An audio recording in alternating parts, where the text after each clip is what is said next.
So good evening, everybody. I'm Vaishnavi this side. I'm the Chief Marketing Officer at Altport Funds and today's host for the session. I think thank you everybody for joining the session. And before we begin with this, I'll quickly introduce about Altport, that what Altport Funds is. So Altport Funds is an alternative and portfolio investment platform which is designed to help the investors and also the makers. So our approach is result driven, and wherein we have the experts, the expert guidance to provide a clean and a smooth execution. And we are honored to have Mr. Vikas Agrawal, who is the founder and CEO of Altport Funds, wherein he comes with 2.5 decades of experience in wealth management. And as we know how the market is functioning, which is very volatile, so I think with his expert and guidance, he'll run through about the current market outlook.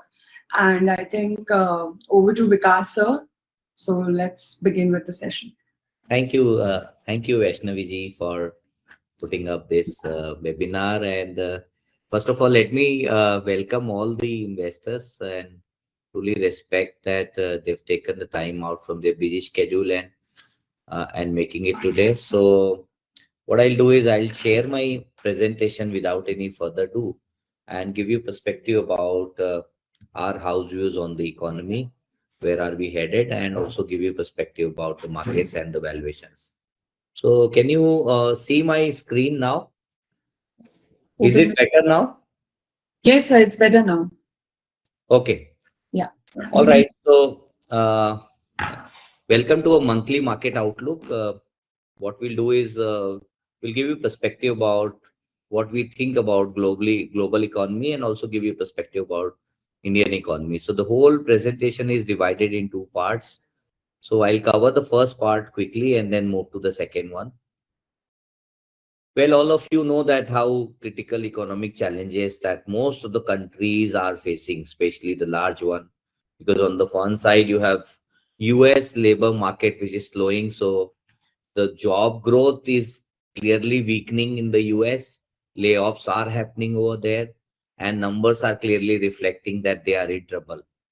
On the other side, Chinese markets, which is absolutely dependent on exports, they are also facing a lot of headwinds.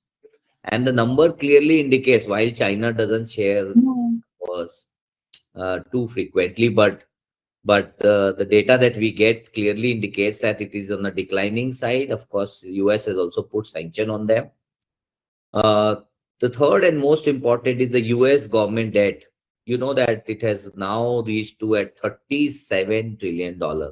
So here is an economy whose udhari is about $37 trillion. So it's going beyond their limit, and we're not sure how are they running their economy, but they are in trouble big time for sure, because the capability for government to serve debt is becoming challenging every year on year.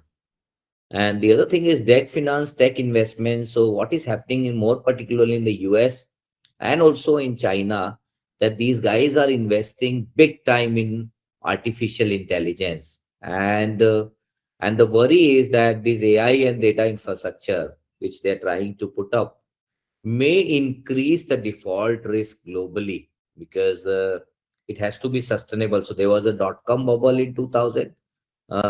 Some of you who were there in those times would remember that. And people are anticipating that you will also have to face this AI bubble if it continues with the same fashion.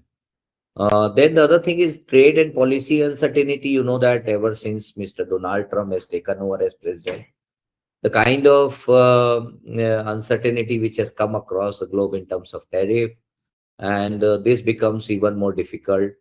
We already talked about other challenges. For example, we talked about some persistent inflation pockets, so price pressure in certain sector could complicate central bank policy globally. The other thing is weak global demand growth. So demand particularly is we've noticed that it is remains subdued, and it basically threatens economy is more like China, for example, which is export dependent. But India is not completely export dependent, so we don't have to worry about it. Geopolitical fragmentation, again, you see tariff, sanctions, all that happening, policy divergence, which is increasing the transaction cost across the globe, and so is the market uncertainty. So these are few things which is a worrisome for for the globe. Now coming back to India, well, a couple of things. So India clearly this time surprised all of us by delivering 8.2% kind of GDP growth. So this number is perhaps coming back after what 15 long years of wait. Last time during December, our GDP growth was 5.6%. So you see from 5.6%, it has moved to 8.2%, which everybody got surprised. In fact, when US put the sanction, I categorically remember some of the economists predicted and anticipated that our GDP number, which was 6.5% that point of time. IMF, also some of the large institutions like IMF anticipated that it will come down to 6.3%.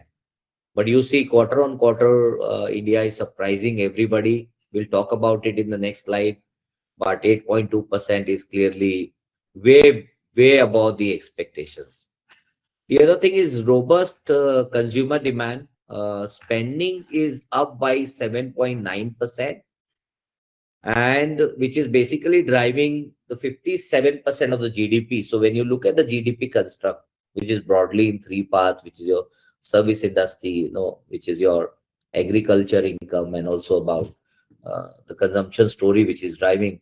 So spending is up by 7.9%. Broad sectoral gains like manufacturing has contributed 9.1% growth. So manufacturing, I don't know, some of you would know this fact that India has become now fifth largest manufacturer and is going to be fourth largest very soon, in maybe next 12 months time.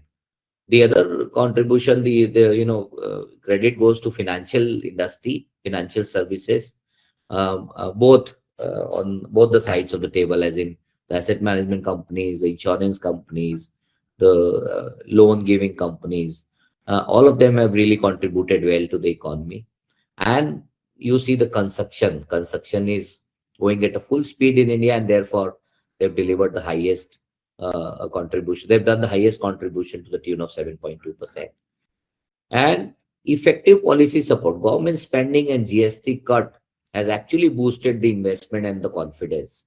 If they would have not taken this reform, I mean, if they would have not undertaken this reform, perhaps the confidence level would have been not as good as it indicates. So, source of the data is Ministry of Statistics and Program Implementation. Now, I don't know, some of you will get shocked to see this number. From last year to this year, I have taken down the inflation numbers, and we are at a record low CPI.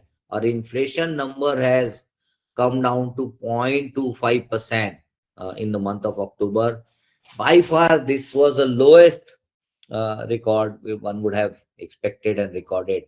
Last year, during this time, our inflation was 6.21%. And generally, you have RBI, which is the most respected institution across the globe. And even during the Lehman Brothers crisis, RBI was very strongly positioned and had complete control over the economy. Their target is to have about 4% as an inflation rate. And this, you see the kind of inflation numbers which is coming up. Food prices have dropped sharply, which is about -5% post GST cut, and moderate goods and housing inflation overall because of the GST rationalization. It has come down to this level. Now, this is also not a healthy sign. We can't have this kind of inflation. So, this is much below the expectation level, and RBI will have to do something about it. Let's come to last 12 months, particularly Indian economy. This is the World Uncertainty Index, and this is the data since 1955. So almost 70 years of data.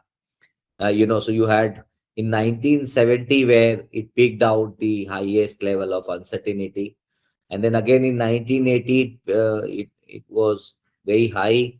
So every decade or so you see it is going up. Last time in 2007 again it went up, you see, during the Lehman Brothers crisis that I talked about. And in 2025 again it is inching up. So this clearly indicates that entire world is in uncertainty. Geopolitical tension, that is across the key region, more particularly in Middle East. You know what is happening there, East Europe and South Asia. And global trade tension and tariff actions are clearly indicating that this is here to stay and this will continue to go up. So across the globe, we will continue to see this sort of uncertainty. The interest rate is growth uncertainty is very high. Concern around high market valuations and sell-off in Indian indices. All of you know in the last 12 months, FPIs have sold about more than 2 lakh crores of stocks, more particularly in last year, October, and this year in the month of February. And they've been continuously selling and selling and selling. They are not returning back because of various reasons that we'll discuss in the next session, next slide. The other thing is that Indian markets are becoming more domestic owned, and we feel proud about it when we share this thing. That if you look at 10 years back, this is about 2015. This number, so our Indian household number are basically exposure to equity market as an Indian household used to be less than 11%, which has become now almost 19%. And you see the FIIs holding in the Indian listed space, Indian equity markets, which used to be 22.5%, has come down to below 17%. So this clearly indicates that FIIs are selling. While they are selling, the DIIs are increasing their allocations in Indian equity markets. Thanks to mutual fund industry, and I would always take the name of CEOs of mutual fund industry. They've done a lot of roadshows in the smallest city and educated and empowered the investor community. Credit goes to AMFI and SEBI for sort of empowering these investors with these kind of instruments. As a result of that, the monthly SIP inflow is reached to about 25,000 crores, which is nothing. It's about $3 billion of fund which is coming in India, and as a result of that, Indian markets are not falling down. The other thing is, despite so much of challenges, you see, last 1 year we talked about, but Nifty ended up delivering 10% returns. As I talked to you, this is the calendar return that I am referring to from January 25 that you look at to December 25. Nifty still delivered positive 10% returns. So that's on the number side. Earning growth is greater than the price growth. Okay, so what is happening is that, we've heard some of the, economists and some of the best fund managers that markets are nothing but slaves of the earnings. And if the earnings continues to grow, eventually the stock prices follow the trend. Same thing here. I picked up the data of last year and this year and then tried to compare. Between 2023 to 2024, October to October that I picked up the data, we had almost 31% growth in price, but the earning growth was below 20%. So see the divergence out there. And in the last 1 year, we saw negligible growth, which is only 1.1% growth in the price. And most of them are, by the way, in negative zone in terms of price growth. But the earnings of the economy of the stock market is above 15% and probably coming back to 19% as we move ahead in the second half of the year because of the GDP number that I talked about. So this clearly indicates that markets have consolidated, and now they have come to a level, and this is the data that I picked up from Deserve, credit goes to them, that clearly indicates that they are likely to do. I mean, the economy is doing fantastically well, and eventually price will follow the trend, which is the earning growth. The other thing is reasonable market valuation. So with valuation below long-term average, the entity point looks more attractive now, because अगर आप market का median देखते हैं, if you look at the last 10 years of data point, I picked up the data from 2016, so almost 8 years of data point. The median is about 23.4. That's the average. And the current P is about 22.7. So I think Nifty 50 that I am referring to, by the way. So this data we picked up from Screener, and this is very much, I would say, is rationalized to large extent. So if somebody wants to enter the markets, they can't say that markets are in expensive zone. So there are three zones broadly. So expensive zone, you have neutral zone, and then you have cheap valuations. So I would say that it is at a neutral valuations, where if you are looking at investing for next 5 years, I think Nifty has rationalized to large extent in terms of valuations. This is just for the example purpose. The longer you stay, the better the odds, which means that if you have a horizon of 7 to 10 years, because when you are investing in stock market, some people come with 1 or 2 or 3 years of 3 years of horizon, and our suggestion to them as a house is always no for them, no to equities. But when you are investing in equities, we always suggest that look at from a decadal point of view. So when you look at a decade, which is 10 years, 85% of the time it has been observed that Nifty has delivered return in double digit, 85% when you have these kind of horizon. So when you have these kind of horizon, I would say that even if you buy the index, you will end up getting double digit returns. And if you invest in some of the high quality AIF managers, PMS managers, by talking to our team members or some of the mutual fund managers, obviously if they beat benchmark, then obviously the worst to worst you will get about 13, 14, 15%. So this is how the performance is. What about our economy? Let's look at globally how our economy is shaping up. So when you look at India, so it is growing. I try to compare this. So first of all, let's look at the first chart, which says that the world economy is growing at 3%, 3.1%, and India is growing at 3.6.2%. I've taken the lowest number possible, while the actual number will be much higher. But let's look at the lowest number, which is 6.2%. So even if you compare 6.2% growth, so this is double than the world economy. And when you compare this with Euro, so we are growing 6x faster than Europe. We are growing almost 3x faster than US. And of course, we are growing 50% better than China. And some of the economies like Germany, which is degrowing, it's like a train. I always say that when they're coming on the other side, but they are degrowing and we are growing at 6.5%, 6.3%. And then imagine how soon we become the fourth largest economy in the world. And when we are talking about becoming a fourth largest economy, it's not only by the numbers. It also indicates in many sectors. For example, in terms of defense, now we are the fifth largest. In terms of solar power, we've become third largest in the world. In terms of manufacturing, we've become fifth largest and want to be fourth largest. So in many areas, in fact, we are almost close to becoming fourth largest manufacturing hub. And despite becoming fourth largest, you see, we are not completely dependent on exports. And this is the rare combination that I talked about in terms of GDP growth. I just told you that last year during this time, our growth rate was 5.6%, and this time it is recorded 8.2%. So strong real GDP growth with record low inflation. Now your inflation has come down. I just shown you this in the month of October, the inflation number was 0.25%.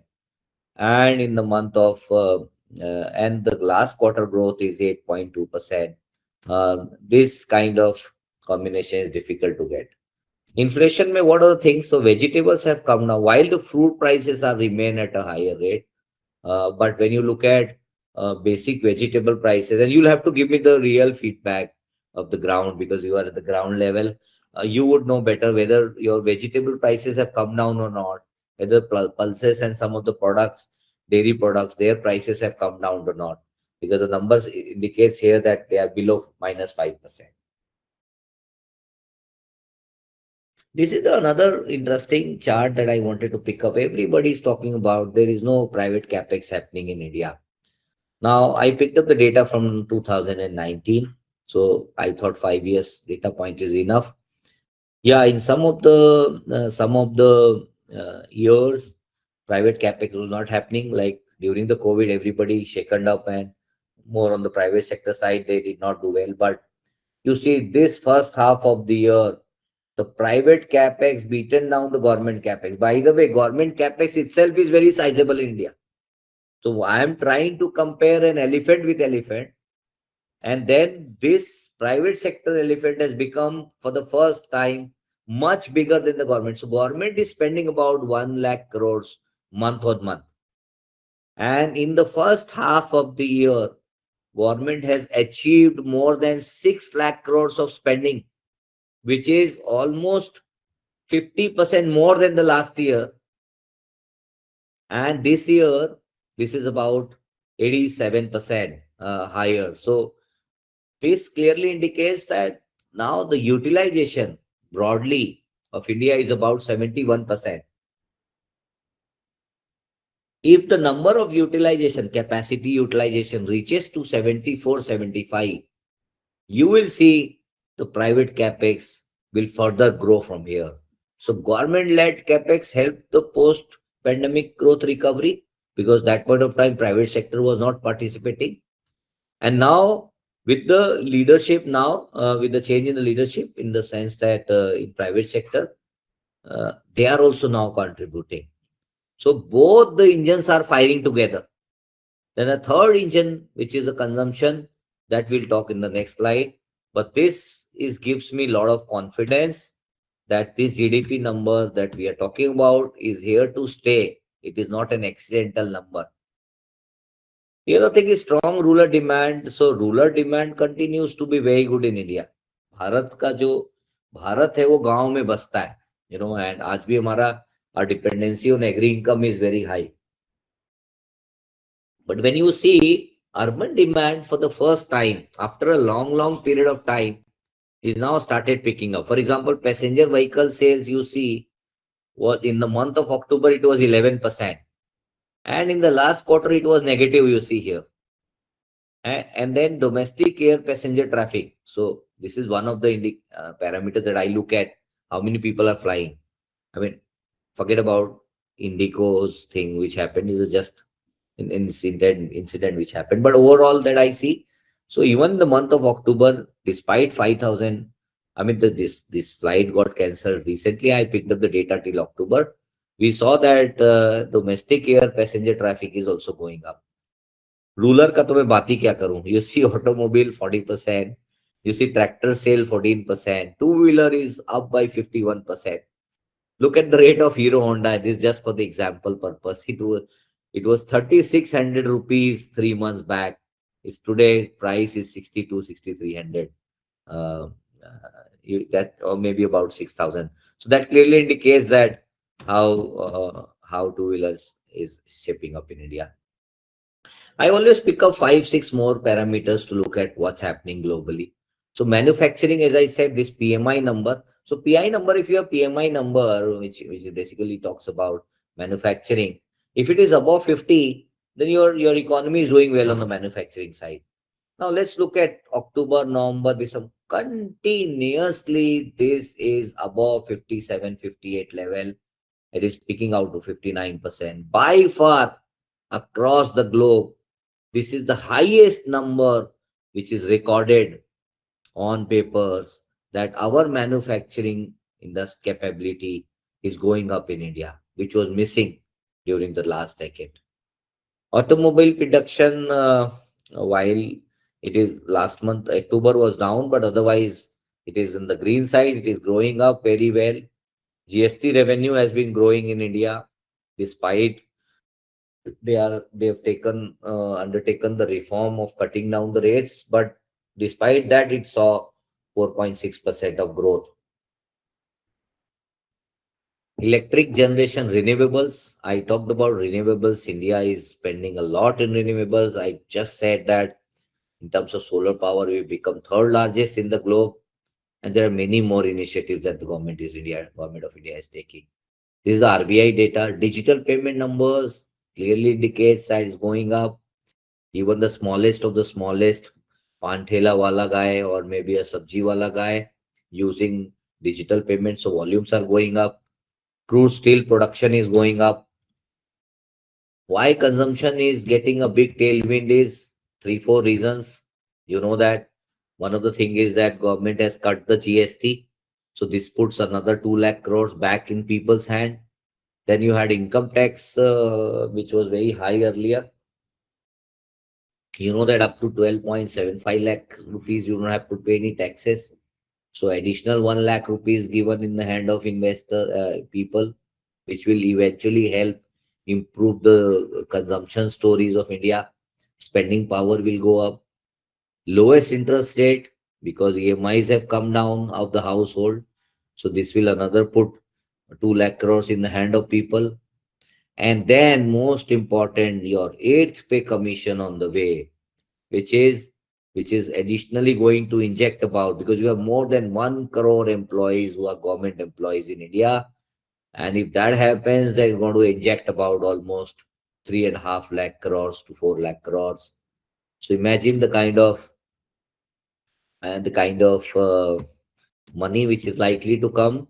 And if that happens, then put together, we are talking about 2 plus 2, 4 plus 5 and plus 3.5, 4. So almost 9 lakh crores of money is given in the hand of people to spend. Imagine the discretionary spend which will go up with this kind of money. So I would suggest that don't miss this time. I picked up some of the tweet of some people that I follow. They say that buy gold and wear diamonds. Lakshmi Iyer says that there is a space for US stocks to degrow. Um, this is another data, power in time in compounding. So what happens to rupee? 1 rupee invested at various rates at various levels. So this clearly indicates that 3 times higher number of years raises value 87 times, which means that 25% of return. If you are growing at 25% year on year, then your 1 crore becomes almost 9.3 crores, at the end of 10th year, and it becomes almost 87 times at the end of 20th year, and it becomes almost 282 times when you have 30 years of horizon. So I say this to my clients that look, the biggest gift you can give it to your children is to teach them what is power of compounding, which is 1 plus r divided by 100 to the power n multiplied by principal. So if you and Warren Buffett says that compounding interest, those who understand make it, and those who don't perhaps lose it. And Mr. Ramdev Agrawal, who happens to be the founder of Motilal Oswal, says that this is the highly misunderstood topic in India, and most of the people go wrong here. When people come in equity market, they come in equity market with 3 or 5 years of horizon, and they always are in fearful situation that it will not deliver these kind of returns. But history suggests that there are some PMS managers in India and some of the AI managers, more particular PMS, which has given more than 25% kind of CAGR in the last 10 years. And these are SEBI approved numbers that I am referring to. There are some mutual funds also, by the way, in the similar range. And If you have that kind of patience, then you want to, in the next 30 years, you can create these kind of wealth. Because we have done some calculations internally, and we believe that India's growth, India will continue to grow till 2057. And we'll have a separate session for that. That's a detailed presentation that I'll do it next time. But what I'm trying to tell you is that you'll have to go back and take a bird view and invest for next 10, 20, 30 years. Instead of looking at I know how painful it is for you to see your portfolio not doing well in the last 18 months to 2 years, more particularly. I mean, my heart goes out when I see that people take calls on the short term basis and don't stay back. And I remember before COVID, I used to tell people that when small cap index went down from 100 rupees became 37, 40 rupees, I kept on telling my investor that stay back. So those who stayed back with us, that 100 rupees eventually became 400 rupees as I talk to you. Otherwise, those who did not had belief on me or on us, they left, they redeemed the funds and lost about 60 rupees. So clearly, you need to give time to this asset class. With that, I would like to conclude my remarks here, and thank you so much, Vaishnavi ji, for organizing this beautiful market outlook, what we do every month. And next month we'll see you with the same different thoughts. Thank you. Thank you so much, Vikas. And thank you, everybody, for joining us today for the session. Now, we will conclude the session. If you have But any questions, Vaishnavi, you can take the yeah, question. please feel free to ask your questions in this open forum, and Vikas sir will be happy to address them. You can write your questions in Q&A, and Vaishnavi will take. Vaishnavi, I think there is one question. Just a minute. So, there's a question which says, what will you say about mid and small cap, and will they continue to consolidate? So, what's your take, sir? Very difficult question. Very difficult to answer that. Well, mid and small cap, I believe that what happens is once the market tanks. This is my experience of last 26, 27 years during the dot-com bubbles, is that once the market goes down, it corrects big time. Then while coming back, it gets into a volatile zone, and mid and small cap have become very volatile. Like for example, it was coming back in last quarter, and the last month again, most of the mid and small caps are down to the tune of 10%. So now it is in a volatile zone, and I think next quarter we'll continue to see this kind of volatility. And as we move to the next financial year, that is a time when we see that these earning numbers, which is likely to come to 17, 18%, which is anticipated, that is the time you will see some amount of stability coming in there. And then from there, I think it should start picking up. But I see that it continue to be more volatile for some more time. We have a next question from Sailesh. Is mid cap and small cap overvalued? They are down by 25%. See, from a valuation perspective, as I said, Nifty 50 is at about 22.5 in terms of P. The 1 year forward is about 21 and a half. 1 year forward, mid cap would be about 27 and 28, and small cap would be about I think anywhere between 28, 29. So from a valuation perspective, yeah, it is not cheap. It is on a little on a higher side. But as I said, once earnings will start picking up, you will see the PE will either suppressed or maybe at the same level because of the earnings going up. And if that happens, then I am confident that they will continue to do well. But yes, we'll have to give at least 1 year of time frame from here. Okay, sir. Our next question is from Dibanshu. He wanted to know that markets are shooting up, but the portfolios are not working or are not moving. Oh, that's a good question. Thanks, Dave, for asking this. So, um, well, this is my experience and observation that when market goes down, for example, if you have 100 rupees, 100 as an index, it goes down to 50, markets are down by 50%. But from 50, when it comes back to 100, it has to do 100%.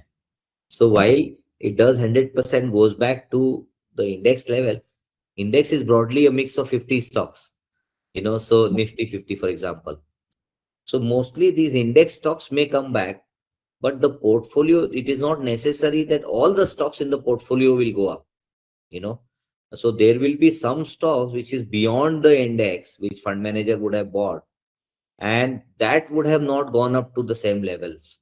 But then the trend suggests that once the index comes back, eventually other stocks which is beyond the benchmark will also start participating in the rally. So I think it's a matter of time, and you will see that those stocks will come back. But generally, you don't have a situation like, for example, even during the COVID time, index was down about 37%, but some of the stocks were down to the tune of 55, 60%. And not to forget that month, the COVID month, which is April, when our honorable Prime Minister declared that there's a lockdown. So what I'm trying to tell you is that fund managers are identifying companies, they're going beyond the benchmark, identifying companies where they feel that their intrinsic value may be low and they are likely to do well because of XYZ reason. They have their own rationals, but they're beyond benchmark. Now, it is not necessary that they go in line with the benchmark. There are times when benchmark go up and they may not go up. There are times when benchmark go up and they may go down also because of their individual reasons. But eventually, it has been observed that first the benchmark comes and eventually those good quality businesses also follows the trend. Next quarter to next quarter, we want to see that. Okay, sir. We have a question from RG, which is, do we expect more correction from Jan to March 2026? And to the continuation of that question is, why global slowdown in 2026 will keep markets same or rising?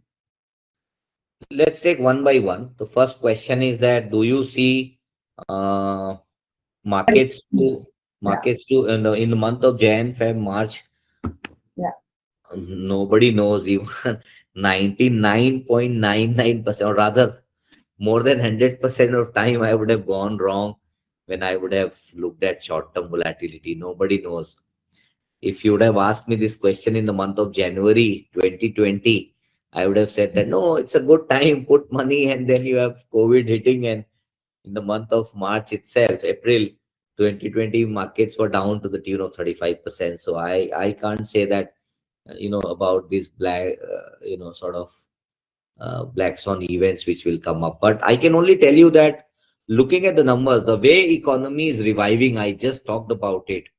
I am more confident that economy will continue to do well while the prices are not picking up, but eventually they will pick up, because last 25 years of data clearly indicates that if the earning goes up, there are times when earnings are ahead of prices and there are times when prices are ahead of earnings, but eventually they become Ganga and Jamuna, so they kind of come together. My sense is that unless you have these kind of major events coming up, which is unpredictable and risk comes from anywhere, you can't be sure about it. But if that doesn't happen, then from an Indian perspective, I don't see any major corrections happening. अब देखिए ना, इतना खराब समय हो गया. US has put sanction on India. इससे ज्यादा और क्या होगा? 50% tariff. Then also India's growth did not stop. Have you heard that Indian PM not picking up the phone call of president of US? So this clearly indicates that our government of India has done a lot of planning in terms of overall GDP growth. Economy is shaping up very well. How did you see the GST collections? It is going up and up and up only. Where this money is coming from? 1,82,000 crores of GST collection. Who are the people who are paying it? Where this money is coming from? I remember there was a time when our honorable finance minister during the Manmohan government, UPA 2, the total budget used to be less than 7.5, 8 lakh crores. Today, the GST collection itself is, the quarter is about more than 5 lakh crores, 4 lakh crores. So Mhm. clearly indicates that the economy is shaping up very well. And I would say that when you look at some of the developed economies, even you look at the example of China or US, when they were at same level. So US used to be where we are in 1985, and China used to be where we are in 2005. Chinese markets have gone to the level of, I mean, they've come back to the level of 2009 in terms of valuation. Their valuation is at about 13 and a half, 14 ka P. It went down to below 11. So maybe they are lucky that it bounces back again, but otherwise they are down. Your Indian market is doing so well, and the US is in trouble. Clearly, $37 trillion ka udhari hai. So, in these kind of environment where you have sustainable growth, industry is growing, PMI numbers clearly indicating good levels. The investments is coming through in the way of FDIs. The money is not coming in the listed space, but clearly money is coming in the unlisted space. So with these kind of thing, I don't know. My window to the sky is still very small, but I feel that markets are not due for corrections. Rather, it should do well. Okay. So the next question is from the same attendee, wherein he's asking why global slowdown in 2026 will keep the market same or rising. Uh, well, 26 is also going to be the same way of 25 in terms of global growth and demand both, because as I talked about the divergence and the tariff war, sanctions, etc. So now with these kind of tensions, what's happening between Ukraine and Russia, what's happening with some of the Middle East countries, we see that these tensions continue, and therefore you will have subdued demand. One of the reasons of the subdued demand is your capability to serve the debt, and your biggest economy in the world is US, which has $37 trillion of debt. So they are finding it very challenging. And on the other side, you have de-dollarization, which is already started happening. People are accumulating more and more gold. So my sense is that demand will continue to be subdued across the globe, and India clearly is a winner here. India is a basically agent for the globe to grow, and we continue to see that we will continue to do much better than any of the countries across the globe. Next question is from Krishna. His question is, what structural advantages make SMEs better positioned for growth compared to large caps at this stage of the cycle? No, I would rather say that large caps have the valuation. From a valuation perspective, large cap looks to be more attractive than mid and small cap at this point of time. From a valuation perspective, clearly, the risk reward ratio that you have to analyze, for example, the kind of downside versus upside when you compare, obviously the risk reward ratio looks to be more favorable for large caps. I'm not denying on that. But what is happening is that India is now getting divided in two parts. So you have large companies which is growing at 15% year on year. You look at Bajaj Finance, for example, in the last 13, 14 years, this stock has grown at delivered 35%, 36% CAGR for I think almost 15, 16, 17 long years. So clearly indicates that these businesses will continue to grow in some of the large caps. But on the other side, some of the small caps are also and mid caps are in the verge of becoming large caps by virtue of market cap A, and by also able to move around from unorganized to organized sector, and as a result of that, showcasing a lot of good numbers. So I would say that from a valuation perspective, large cap looks good. But when you have your own internal target, which is higher in terms of creating additional alpha, then clearly then you have no option than to either look at multi-cap as an option, or move towards mid and small cap. We have a question that what if somebody has only 3 years outlook? Then is current small cap valuations good for investment at this point of time? First of all, 3 years is not a period to consider small cap. Not at all. I would say no, no, clearly. And none of my team member would ever suggest you that should get into small cap from a 3 year point of view. But if you already invested and you have only 3 years of time left out, then I strongly recommend from next quarter onwards, start booking your profits and try to come out of it.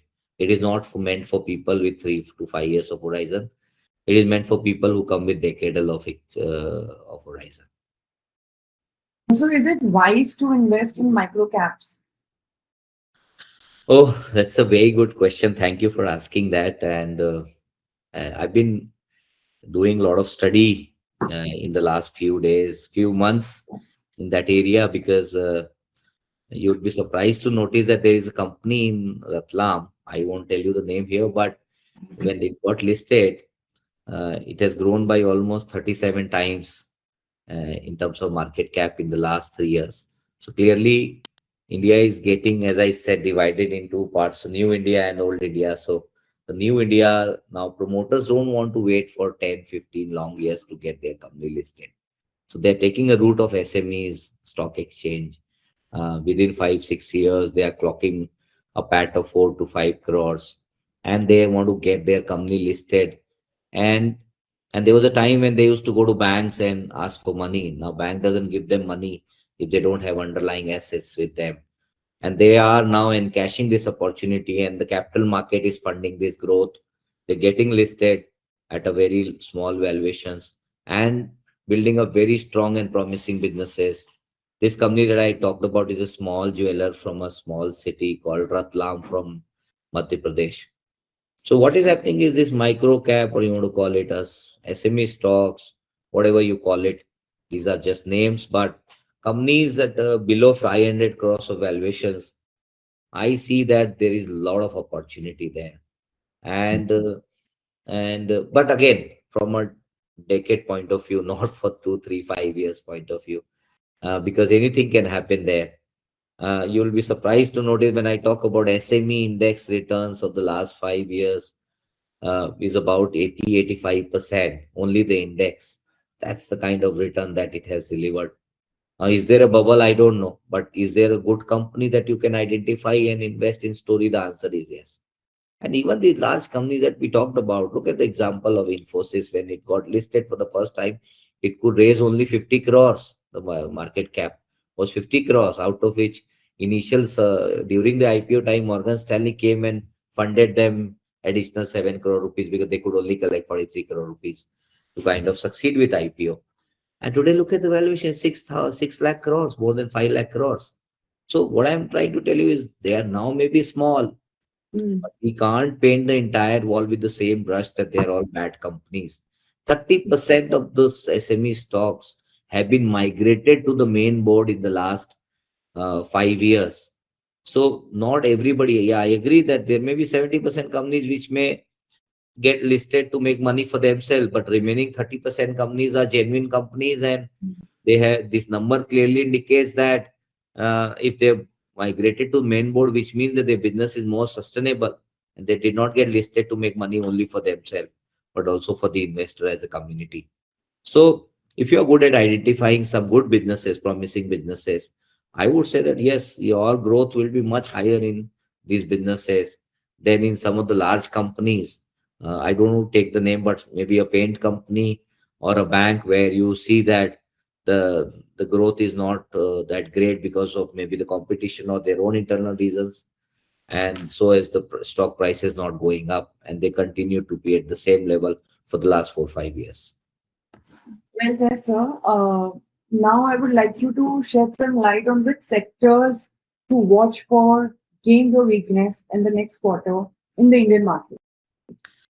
See, from a quarter perspective, we're going to be challenging which sector, because we've just decoded the economy, but 2, 3 sectors which is clearly reflecting in the second slide only. I had shown you that manufacturing, it's contributed 9.1%, financials contributed 10%, financials, more particularly these microfinance companies, because what India needs is basically credit growth, so because the more credit we get, uh, you know, respect for these entrepreneurs, that they are creating good organizations and building the great organization and creating good amount of value for their investors and customers both.